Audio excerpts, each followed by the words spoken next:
嗨，大家好，我是坦平叔。今天是2025年4月7号，这一期咱们聊聊智商税，聊一聊捏脚，还聊一聊校园餐。为什么聊这个呢？咱们都看的是喉舌的报道要么是央视的，要么是人民日报的。我今天看到一个央视新闻这个央视新闻揭露的就是网红泡脚包是不是智商税？咱们这几年一直拿捏脚开玩笑，拿捏脚来打趣一方面说明这个捏脚也深得人心，没事对吧？累了一天去捏捏脚也是不错的一方面也说明这个经济对吧形势不是太好。但是就捏脚这么个事情，居然还有很多猫腻这个央视新闻报道他说不久前上海消保委对60款热销中药泡脚包进行甄别，其中仅2款合格，伪品、杂质替代、质差没变、染色的问题大量出现。专家表示，中医讲究辨证施治，千人千方，即使是正规的泡脚包，也并不适合所有消费者，不宜盲目跟风。大家看视频不久前，上海市消费者权益保护委员会在各大平台购买了60款中药植物泡脚包，并委托中药行业协会统一进行鉴别。经鉴定，60款热销样品中仅有2款品质还不错，缺位、缺量、伪品、杂质替代、质差没变、混料不均、染色等是绝大多数中药植物泡脚包存在的主要问题。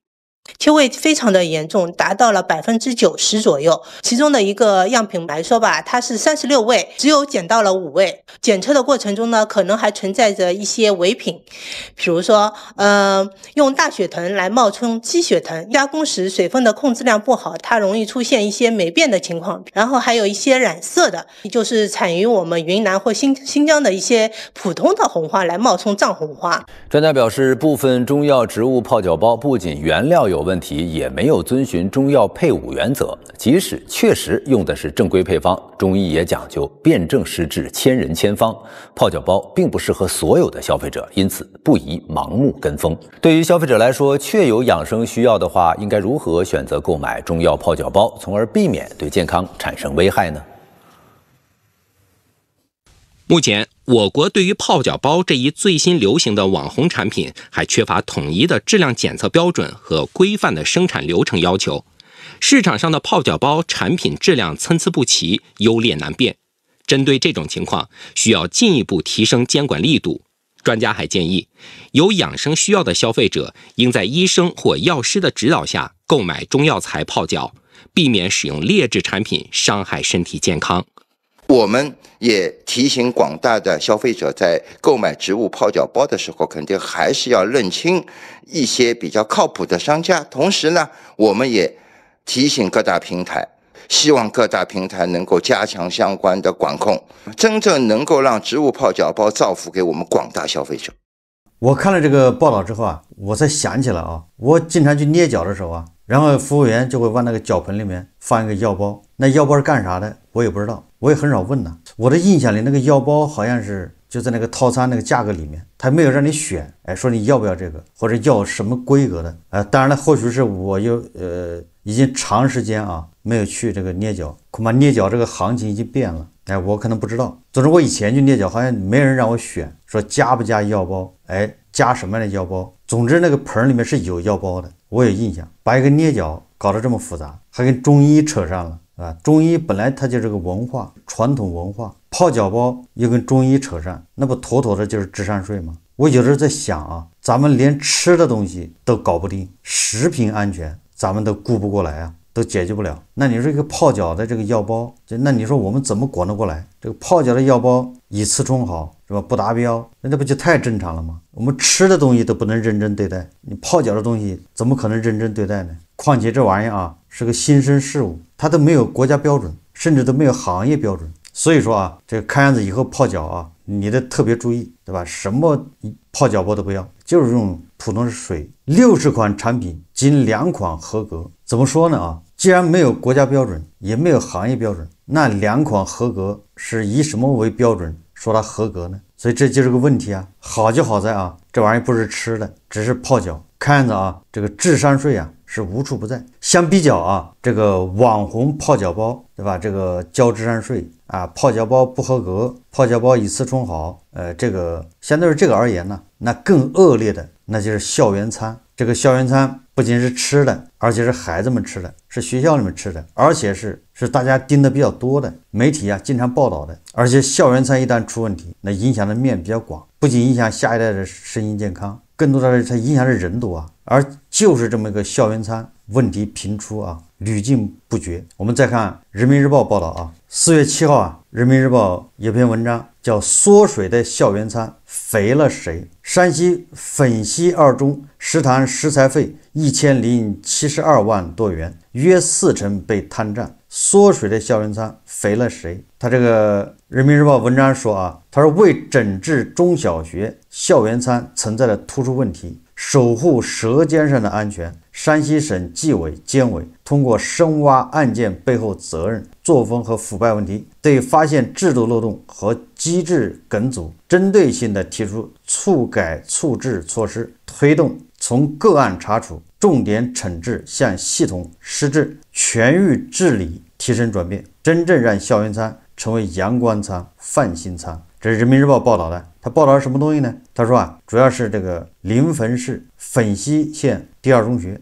他说一大早啊，走进山西省临汾市粉溪县第二中学，也叫粉溪二中啊，食堂已经做得满满当当。他这个场景啊，描写的是这个学生啊打早餐，在食堂窗口看着丰富多样的饭菜，初3学生严浩选完餐直接刷脸支付。与此同时，在学校食堂后厨切菜的妈妈严梅也收到了绑定银行卡的消费提示，她会心一笑，花了6块钱，看来今天孩子胃口不错。6块钱买了个什么呢？6块钱买了2个牛肉包子，1个鸡蛋，1碗老豆腐。然后说啊，这个严梅还记得孩子上初1时常说学校早餐品类太单调，只有包子、稀饭等几样，早就吃腻了。学生每月一次性交餐费180元，吃多吃少都一样。当时严梅并不知道菜品单调是因为餐费并没有足额花在规定用途上。对比之前，现在学校食堂吃得更好，花样更多，消费更透明，这些变化源自当地开展的校园餐专项整治。这个人民日报说啊，为整治群众身边不治之风和腐败问题啊，说去年4月以来，山西省纪委监委在全省范围内开展中小学校园食品安全和膳食经营经费管理突出问题专项整治。在6月初的一次摸排中啊，说粉溪县纪委监委干部从粉溪二中的食堂监控视频里发现端倪，通过那个监控视频啊，发现这个粉溪二中啊这个食堂有问题。然后说通过调取食材出入库监控，逐天观察记录，并入库单和台账比对。粉溪县纪委监委办案人员肖进发现，食材入库斤数与票据严重不符，明明监控显示当天没有进猪肉，怎么单据上写了200斤猪肉？你看这有意思啊，这就说明他造假非常猖獗啊。那是有监控呢，他都能造假，对吧？监控显示啊，那天就没有猪肉入库，但是他的单据上面写了有200斤猪肉，200斤猪肉那就2000多块钱呢。通过进一步实地走访，粉溪县纪委监委发现，食堂实际食材供货商为粉溪二中时任校长赵梦所的亲弟弟赵某亮，食堂负责人康某也是赵梦所的前同事。加之长期以来，学校都是向学生收取固定金额的现金后，再由康某转入监管账户，学生每次消费多少与月收取餐费无关，存在严重制度漏洞。也就是学生反正每个月180，那这个收入是固定的，那为了扩大利润，那大家都能想象得到啊，那肯定要克扣这食材啊，降低成本呢。学校负责人有没有优亲后有套取资金的嫌疑？肖进通过调取供货商流水，果然发现大额取现情况。这个肖进介绍，也就是这个纪委监委的人呢，他说学生膳食费用啊，包括中央财政营养膳食补助、县级财政食堂运营补助以及学生自缴的早晚餐费3项。午餐由国家全额补助，早晚餐则由学校向学生收取餐费后转入监管账户，学校再通过有关单据进行报销。在与康某谈话核实后，粉溪二中在膳食资金管理方面问题逐渐清晰。肖进介绍2021年赵孟所在调任粉溪二中校长后没多久，就发现学校向有关部门报送的膳食费用与实际花销存在差距，于是赵孟所开始利用制度漏洞谋取个人利益。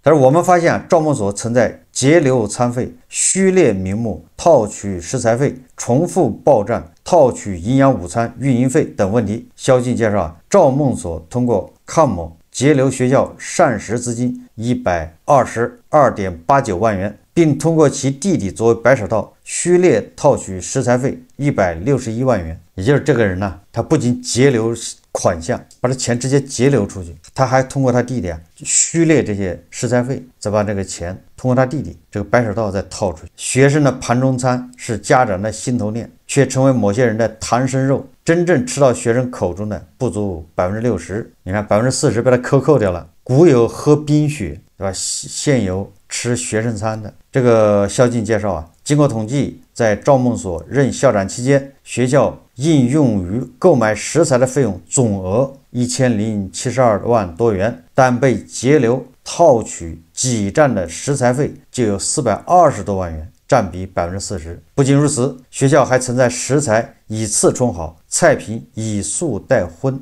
结余食材库存去向不明等问题。撕开口子，揭开盖子，粉溪县纪委监委在校园餐领域共发现问题线索31条，处分相关人员共18人。2024年8月，赵孟所被开除党籍、开除公职，涉嫌犯罪问题已被移送检察机关依法审查起诉。同时粉溪县纪委监委持续推进以案促改，向粉溪二中和县教育局发送了监察建议，监督推动教育部门制定校园食品安全和膳食经费管理工作指南，修补有关制度漏洞，做到从供应商到校园餐全流程可追溯管理，健全资金使用和制度管理。对以前部分学校收取现金餐费的情况，规定规模大的学校推行刷脸支付，规模小的学校直接转账到专门账户，以防止现金交易后坐收坐支。对以前容易出现重复报账、套取餐费的情况，规定实行资金分账核算、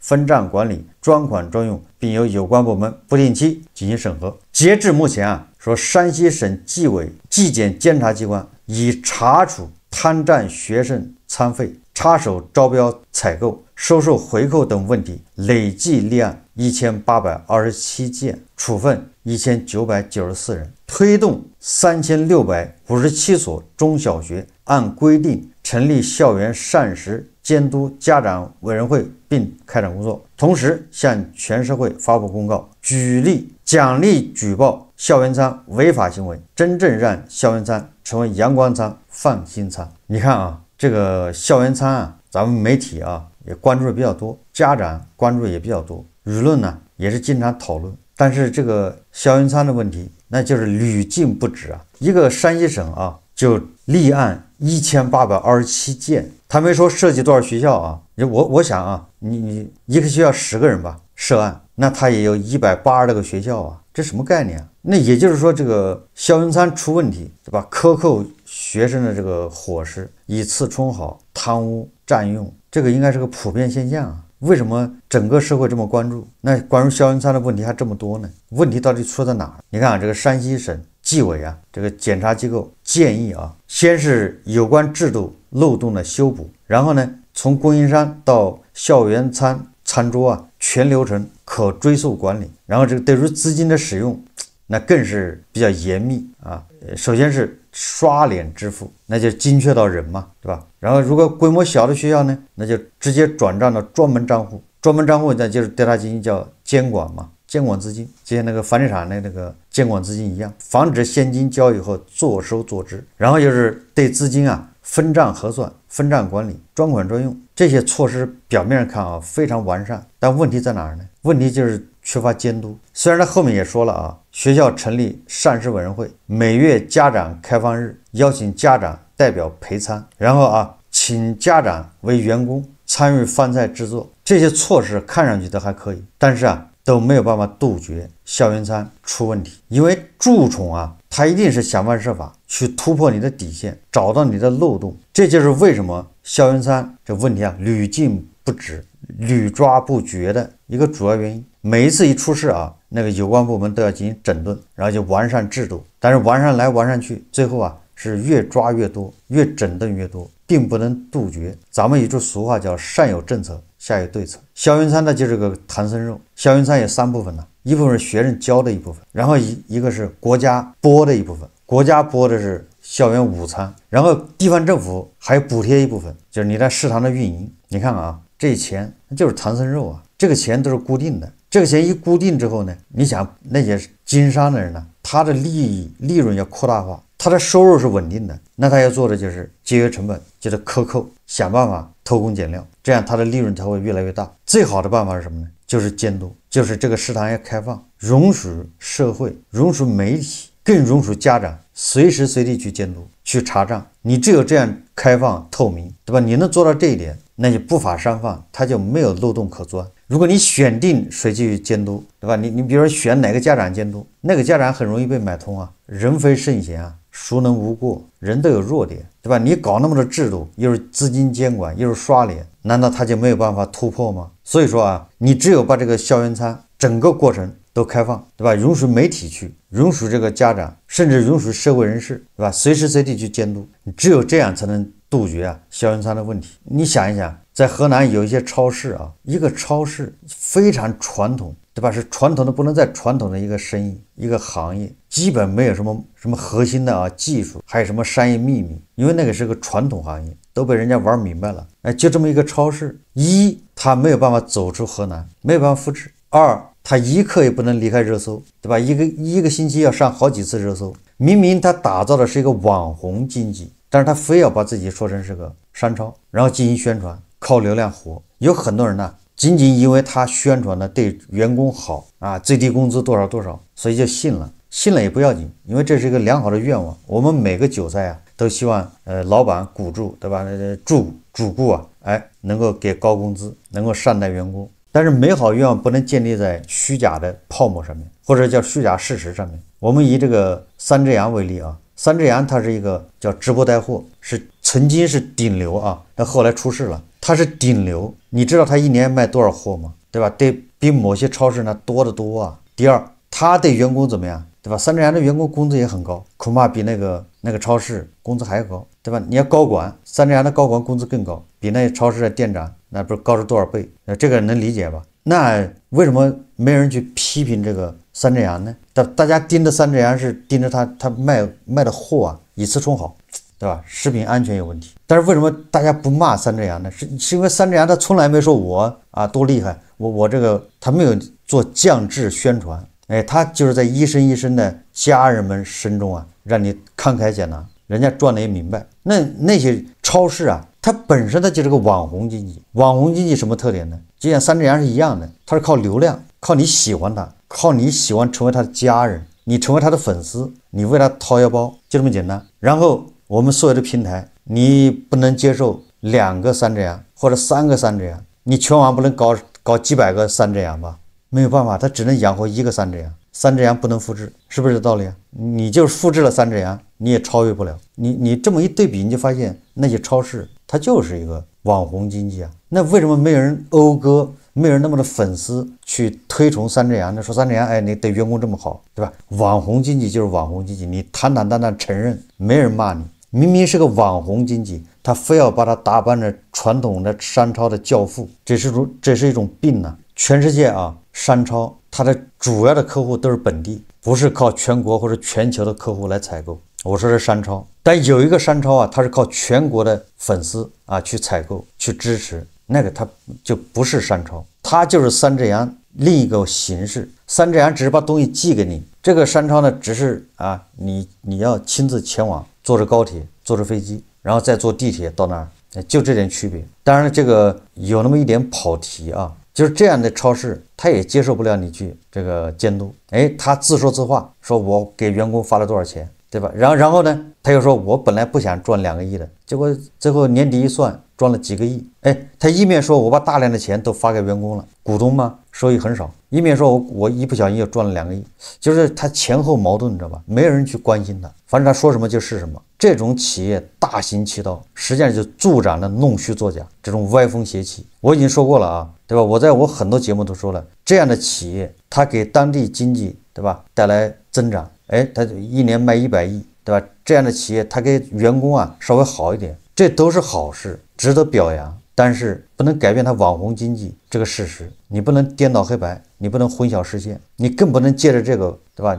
你去批判别人，说别人那个你这个超市为什么没干好啊？是因为你呀这个员工这个假期少了。一个企业啊，它卖的产品质量非常稳定，品控好，这也是优点，这不是坏事啊，这都值得提倡。我说的是公开透明啊，如果这样的超市啊，你敢公开透明，对吧？不是自己的自说自话，一会儿发了多少钱，一会儿员工一年180天假期，我也不知道啊。这个比如说员工一年，比如说100多天的假期，完了工资还月薪还9000多，这比好多码农，比好多大厂码农待遇还好啊。反正已经超出人类的想象了，但是就有人相信，没有办法。我一直在纳闷啊，一个企业这么好，居然没有一个员工出来写一写啊，说对吧？写一些哪怕离职的员工写一些回忆录，对吧？这个我回想我以前那个东家真的很棒，或者在职的员工写一些，对吧？一个企业再好，在职员工一定有怨言，这是难免的。你华为好不好啊？华为也有员工抱怨的。腾讯好不好啊？阿里好不好啊？一样有员工会批评，但是一样也会有很多员工说好。唯独这么一个企业，反正你也看不到有员工出来说话只有一个人，那个人就是老板。难道还没发现问题吗？就是你脑子再蠢，你也应该发现这个不正常啊。所以说啊，这个你要打破别人的疑问，最好的办法就是公开透明，对吧？你们来看，账就放在这儿，你们有那个财务专家，你们有审计师，对不对？会计师事务所的，你来看看，我接受你的质疑。越质疑是不是误会就越少？那大家就越相信，这确实他经得起质疑。但是这样的企业啊，很遗憾，他经受不起质疑，他只能拿起所谓的法律武器来告你，说我不好我就告你。所以他这一告就把自己的面貌给坐实了。本来大家还只是怀疑，所以我刚才说的就是公开透明什么意思呢？你校园餐你公开透明，我接受你所有人质疑，你只有这样，你才能杜绝校园餐的问题。否则的话，永远是搞一块黑布盖着，你自己在那自说自话，有什么用呢？明年又大量的校园餐会出问题。但有的企业有一家企业刚才说了特别好，对员工也好，产品质量也好，对当地经济发展也有好处，就这么一个企业。但是它有几个现象它解释不了，一是不能复制，二它这么好，没有一个员工站出来敢接受采访，对吧？或者员工去发表自己这个感想，只能听到老板的声音。第三个，他一刻也不能离开热搜榜，3天2头就要上。一个以复制为模式的这个零售业，